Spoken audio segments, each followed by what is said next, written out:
Justin Timberlake slams Britney Spears for pregnancy confession. Now, at one point, Justin Timberlake would have been considered one of the greatest pop music artists of all time. This guy has appeared in movies, TV shows, and of course, he's sold out arenas around the world, both with NSYNC and SYNC. But thanks to Britney's memoir, The Woman in Me, it's been revealed that Justin got Britney pregnant when they were together and convinced her to not have the baby to save their careers. Not long after, they split for good. The decision is something that Britney says that she's regretted for a long time. In the memoir, she writes so many things about Justin, exposing every little secret that he once held close. The world now knows that Britney almost had a baby with him, but that he encouraged her not to have it, something that she went through with and regrets to this day. Now, I've not personally read Britney's memoir yet, however, it is on my wish list, so we shall see how much terrible information there really is on this man inside its pages. One thing that was revealed that is now public knowledge is just how much shame Britney felt when Justin released the song Cry Me a River, directly throwing shade and blame at Britney Spears. Too bad for Britney, it's a catchy song. So many people around the world listen to Cry Me a River, a song where Justin was claiming Britney had cheated on him.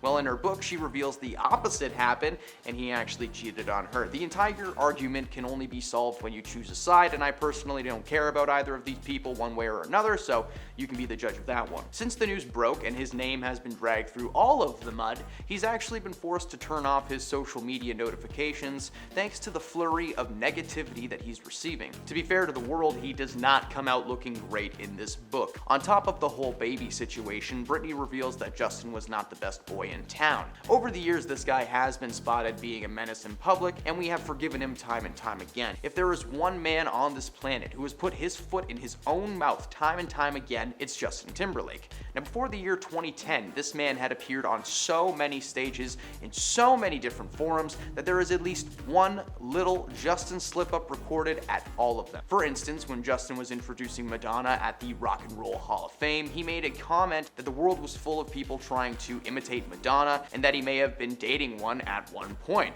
This was in direct reference to Britney and made him look like a jerk. He also likes to interrupt people in interviews and bombard them with criticism, but we've talked about that in another video. This man has been making his name known around the world for a long time, not just during his time with NSYNC, but after as well. There are a ton of on-stage instances with Justin and other celebrities as well as off. This man was in the middle of a podcast in the early 2000s, and he literally told the host that he did, in fact, F Britney Spears, although he didn't say F. In doing research for this video, I found over 20 examples of this guy making a fool of himself in public. He pretended to be Prince at the Golden Globes one year by crouching down to 5'2" and doing a busted impression of him. He has a penchant for imitation, though, as he also did that to Rihanna's mother as he accepted his American Music Award for the Best Male Soul and R&B Singer. He doesn't research the names of things before he uses them, like when he released a song called Take Back the Night, which is also the name of an anti-mistreatment organization. Oh, and he literally paid someone to pretend to be Britney Spears and crash a car on camera for his music video to What Goes Around Comes Around. This guy is a menace. On top of turning off his Instagram notifications, he's actually been forced to postpone his tour. He was slated to appear at various clubs across the US early next year, but due to the slew of hate this man is getting, there is no chance of that happening anytime soon. The tour was supposed to be promotional. Justin is working on a new album, and this was going to be its big moment, its big release. Well, despite the cancellation, Justin's former bandmates, including Lance Bass, have publicly expressed their support for Justin. Justin's friend and former NSYNC bandmate Lance Bass has made his opinions known, and it might shock. He posted online to say that everyone is entitled to their own opinion. It just feels like the world is so full of hate at the moment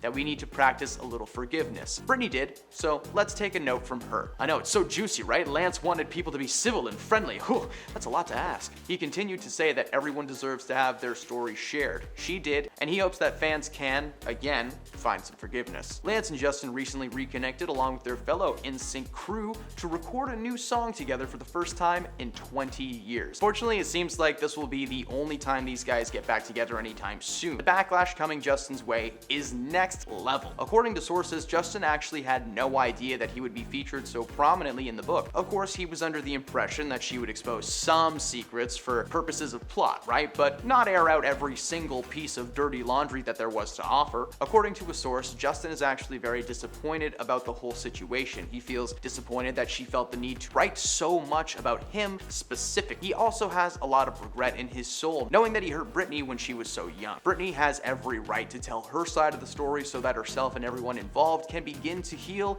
and move on, according to Justin's wife, Jessica Biel. Justin's current wife is no stranger to her husband being a pain in the neck. One night a few years back, Justin was spotted holding hands with Palmer co-star Alicia Wainwright while he was still very much married to Jessica. Of course, the internet, being what it is, saw this man holding another woman's hand and automatically assumed that he must be cheating on her. Hey, and I'm sorry, but that's very stupid, and if you saw that picture back in the day and assumed that that was what's happening, I guess what you are. Justin was forced to release a public statement clarifying that he in fact had not done anything bad and that his co-star was just his friend. He had a bit too much no-no juice and he was not paying attention to how he was acting. He claims that he grew really close to his co-star, but in more of like a brother-sister kind of way. Jessica forgave him, but he continued to showcase a pattern of careless actions. He's used offensive language and accents during interviews and even while on stage performing his music. Because Justin associates himself with rap a lot, he seems to think that he's good to use slang words and speak with an accent that just doesn't really sound right coming out of him. Jessica and Justin actually posted a photo together on Instagram with the caption, "Here we come!" exclamation point, and dang, my wife is hot. Hashtag time's up. Hashtag why we wear black. Now, for those of you who may have forgotten, hashtag time's up and the fact that people were wearing black back in the day at the Grammys was to stand in solidarity with the survivors of mistreatment. Not a great look. Justin really should not be so upset about the revelations in this memoir, though. Compared to, I don't know, Britney's parents, this man seems like an angel. One thing that comes up a lot in Britney's memoir is her relationship to her parents. She discusses the strain that's been placed, especially on the bond between herself and her mother, Lynn. She dives deep into her childhood and what really went down. In the book, she said that she started drinking no-no juice with her mother when she was in the 8th grade. Now, of course, that's awful, and no one should ever do that, because Britney wouldn't just have a sip now and again. No, she would drink no-no juice like it was her job. She explained that for fun, she started having fruity no-no juice with her mom while they were in Biloxi, Mississippi, and to make things feel a little less illegal, they would call the drinks toddy, named after the adult beverage that's basically just no-no tea. Britney felt a special bond with her mother because of this, especially considering the contrast between her mom and her dad, Jamie. When her mother had a few, she was bubbly and happy, and same with Britney, but when Jamie had a few, he would get angry and depressed. The behavior is terrible, and while bonding with your parents is awesome, that's just not the right way to do it. Britney's father, Jamie, has had a complex relationship with his daughter for most of her life.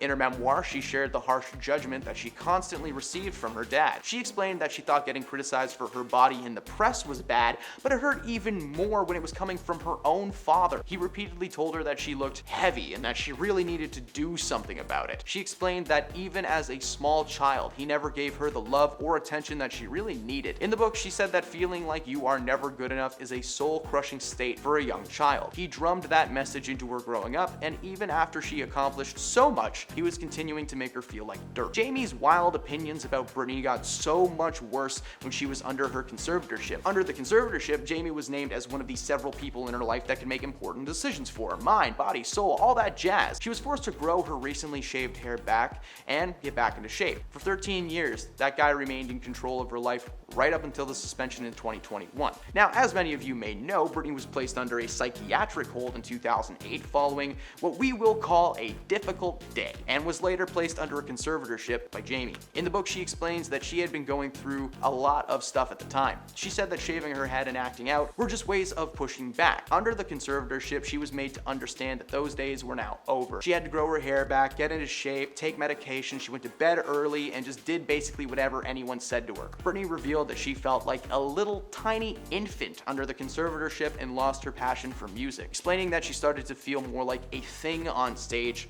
rather than a person. In her book, she said that she has always felt music in her bones, but her family stole that from her. She reminded readers of the contrast between male and female artists, telling them to think of all of the male artists who gamble their money away, who have substance control issues, mental health problems, all that, but many have never had their control of their body and money taken away. Before the book was released, people were just under the impression that the conservatorship was some kind of a financial thing, but as her book is revealed, it is a lot darker than that. That's the latest on Justin Timberlake and Britney Spears. So if you would like to see any more news breakdowns, especially involving this memoir, please drop a like on the video, share with your friends, and follow the channel if you haven't already. Thank you for stopping beyond the screen, and we'll see you next time.